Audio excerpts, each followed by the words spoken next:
नमस्कार, मैं हूँ स्मृति झा और आप देख रहे हैं द सूत्रधार। द सूत्रधार के साहित्यिक कहानियों की श्रृंखला में आज आपको सुनाएंगे फणीश्वरनाथ रेणु की आंचलिक कहानी पंचलाइट। पंचलाइट एक आंचलिक कहानी है जो ग्रामीण परिवेश पर आधारित है। तो आइए सुनते हैं पंचलाइट। पिछले 15 महीने से दंड जुर्माने के पैसे जमा करके महतो टोली के पंचों ने पेट्रोमैक्स खरीदा है। इस बार रामनवमी के मेले में गांव में सब मिलाकर 8 पंचायतें हैं। हर एक जाति की अलग अलग सभा चट्टी है। सभी पंचायतों में दरी, जाजिम, सतरंजी और पेट्रोमैक्स हैं। पेट्रोमैक्स जिसे गांव वाले पंचलाइट कहते हैं। पंचलाइट खरीदने के बाद पंचों ने मेले में ही तय किया कि 10 रुपये जो बच गए हैं इससे पूजा की सामग्री खरीद ली जाए।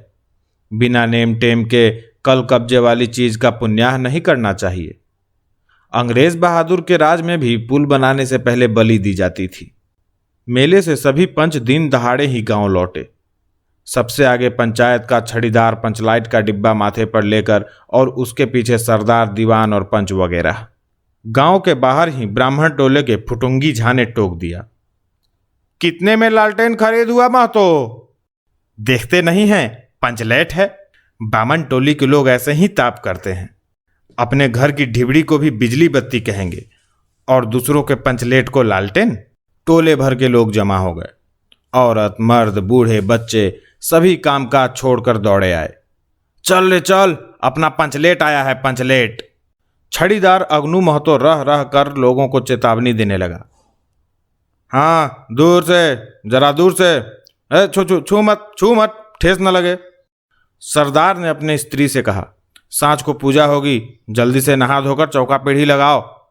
टोले की कीर्तन मंडली के मुलगैन ने अपनी भक्तिया पच्छकों को समझा कर कहा, देखो आज पंचलाइट की रोशनी में कीर्तन होगा। बेताले लोगों से पहले ही कह देता हूं, आज यदि आखिर धरने में 1.5 हुआ तो दूसरे दिन से एकदम बैकाट।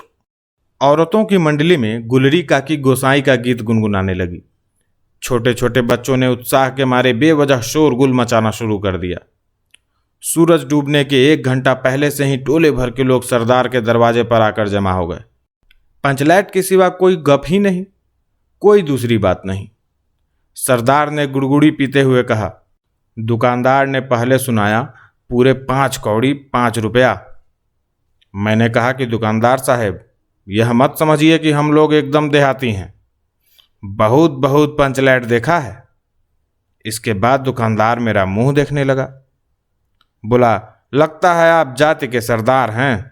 अब ठीक है, जब आप सरदार होकर खुद पंचलाइट खरीदने आए हैं तो जाइए, पूरे 5 कौड़ी में आपको दे रहे हैं। दीवान जी ने कहा, अलबत्ता चेहरा परखने वाला दुकानदार है। पंचलाइट का बक्सा दुकान का नौकर देना नहीं चाहता था। मैंने कहा, देखिए दुकानदार साहब, बिना बक्सा पंचलाइट कैसे ले जाएंगे? दुकानदार ने नौकर को डांटते हुए कहा, क्यों रे, दीवान जी की आंख के आगे धुरखेल करता है? दे दो बक्सा। टोले के लोगों ने अपने सरदार और दीवान को श्रद्धा भरी निगाहों से देखा। छड़ीदार ने औरतों की मंडली में सुनाया, रास्ते में सन्न सन्न बोलता था पंचलाइट, लेकिन ऐन मौके पर लेकिन लग गया। रुदल साह बनिए की दुकान से 3 बोतल किरासन तेल आया और सवाल पैदा हुआ, पंचलाइट को जलाएगा कौन? यह बात पहले किसी के दिमाग में नहीं आई थी। पंचलाइट खरीदने के पहले किसी ने न सोचा, खरीदने के बाद भी नहीं। अब पूजा की सामग्री चौक पर सजी हुई है। कीर्तनिया लोग खोल ढोल करताल खोले बैठे हैं और पंचलाइट पड़ा हुआ है। गांव वालों ने आज तक कोई ऐसी चीज नहीं खरीदी जिसमें जलाने बुझाने का झंझट हो। कहावत है ना, भाई रे गाय लूं तो दोहे कौन। लो मजा। अब इस कल कब्जे वाली चीज को कौन बाले? यह बात नहीं कि गांव भर में कोई पंचलाइट बालने वाला नहीं। हर एक पंचायत में पंचलाइट है, उसके जलाने वाले जानकार हैं। लेकिन सवाल है कि पहली बार नेम टेम करके, शुभ लाभ करके दूसरी पंचायत के आदमी की मदद से पंचलाइट जलेगा। इससे तो अच्छा कि पंचलाइट पड़ा रहे। जिंदगी भर ताना कौन सा है? बात बात में दूसरे टोले के लोग कूट करेंगे, तुम लोगों का पंचलाइट पहली बार दूसरे के हाथ से। ना, पंचायत की इज्जत का सवाल है। दूसरे टोले के लोगों से मत कहिए। चारों ओर उदासी छा गई। अंधेरा बढ़ने लगा। किसी ने अपने घर में आज ढिबरी भी नहीं जलाई थी। आज पंचलेट के सामने ढिबरी कौन बालता है। सब किए कराए पर पानी फिर रहा था। सरदार, दीवान और छड़ीदार के मुंह में बोली नहीं। पंचों के चेहरे उतर गए थे। किसी ने दबी हुई आवाज में कहा, कल कब्जे वाली चीज का नखड़ा बहुत बड़ा होता है। एक नौजवान ने आकर सूचना दी, राजपूत टोली के लोग हंसते हंसते पागल हो रहे हैं। कहते हैं कान पकड़कर पंचलेट के सामने 5 बार उठो बैठो, तुरंत जलने लगेगा। पंचों ने सुनकर मन ही मन कहा, भगवान ने हंसने का मौका दिया है, हंसेंगे नहीं। एक बूढ़े ने आकर खबर दी, रुदल साहब बनिया भारी बतंगड़ आदमी है, कह रहा है पंचलेट का पंपू जरा होशियारी से देना। गुलरी काकी की बेटी मुनरी के मुंह में बार बार एक बात आकर मन में लौट जाती है। वह कैसे बोले। वह जानती है कि गोधन पंचलेट बालना जानता है, लेकिन गोधन का हुक्का पानी पंचायत से बंद है। मुनरी की मां ने पंचायत में फरियाद दी थी कि गोधन रोज उसकी बेटी को देखकर सलम सलम वाला सलीमा का गीत गाता है। हम तुमसे मोहब्बत करके सलम। पंचों की निगाह पर गोधन बहुत दिन से चढ़ा हुआ था। दूसरे गांव से आकर बसा है गोधन, और अब तक टोले के पंचों को 5 सुपारी खाने के लिए भी कुछ नहीं दिया। परवाह ही नहीं करता है। बस पंचों को मौका मिला, 10 रुपया जुर्माना, न देने से हुक्का पानी बंद। आज तक गोधन पंचायत से बाहर है। उससे कैसे कहा जाए, मुनरी उसका नाम कैसे ले, और उधर जाति का पानी उतर रहा है। मुनरी ने चालाकी से अपनी सहेली कनेली के कान में बात डाल दी। कनेली चीगो चिद्ध। कनेली मुस्कुरा कर रह गई। गोधन तो बंद है।